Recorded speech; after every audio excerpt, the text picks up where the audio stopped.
Don't mind my messy garage. All right, so this is the MX500 or 650 fork. Turning it upside down here, so this is where your wheel would be hooked. And this would look like this. Like this kind of. So what you need is a really long extension. This is probably like 16 inches or so. And then you need a 5mm Allen head type.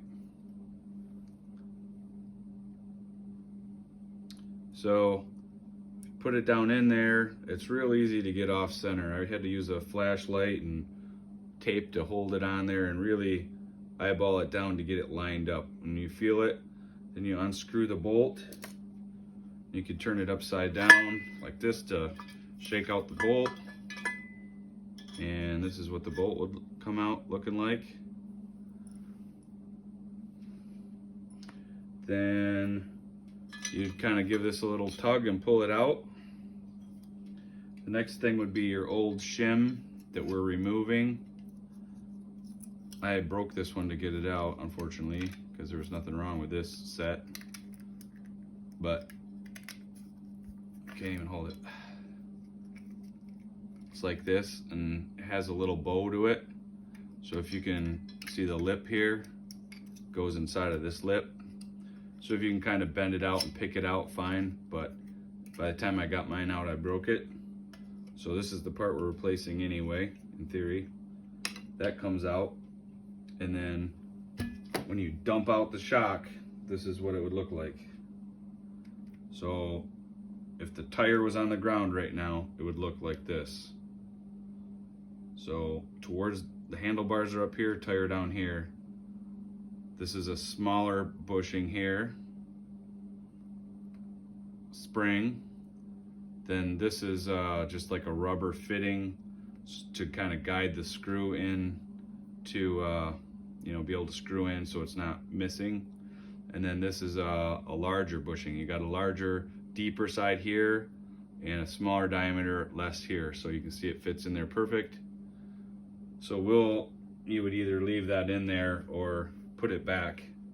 But essentially this is gonna sit right there like that.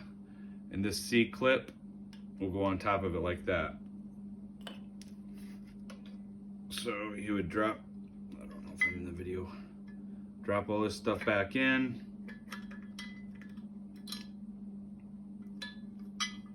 I don't want to fight with it for the video, but hold on.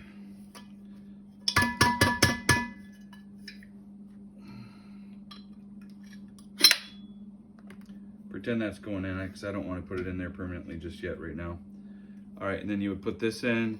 You can see right here, it's kind of a snug fit, and you keep hitting it. I don't want to put it any further in there because I won't be able to get it back out for right now.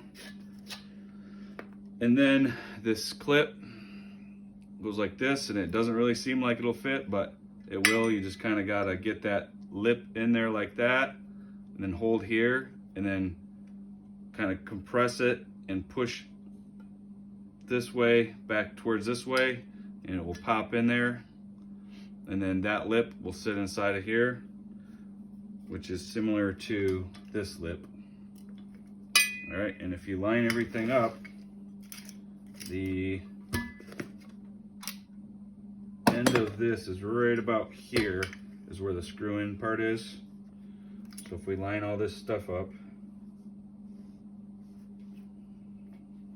where did it all go? Spring. There we go. You got this guy here, and then here. Someone had questioned if it would move. I mean, there's nowhere for it to move, and it's a snug fit anyway. And if you look down in there, you can see the pipe actually stops right about there where I showed.